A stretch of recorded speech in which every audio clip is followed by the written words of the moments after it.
శేషాద్రిపై సంతతి కొరకై అహోరాత్రములు తపస్సు చేసే నరకేసరి కేసరి కుల సతి కడుపు పట్టగా జనించినాడు సమాన బలోద్ధతుడు సంయుతుడు అంజనాసుతుడు పవననందనుడు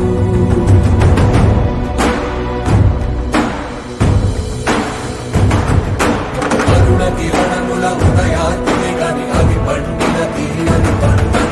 సూర్యమండలము పట్టి తినాలని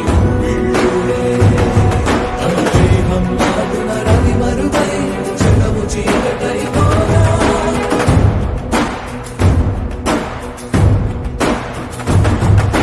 అది అమరేంద్రుడు గమనించి తన ఐరావతమది రోడించి ఆంజనేయుని సమీపించి తన వజ్రాయుధమును విసరగా అది పవననందనుని హనుముని తాకా చిందిన రక్త బిందువే విద్యుద్వేగంతో ధరణి స్థలి వంద కడలిలో చచ్చి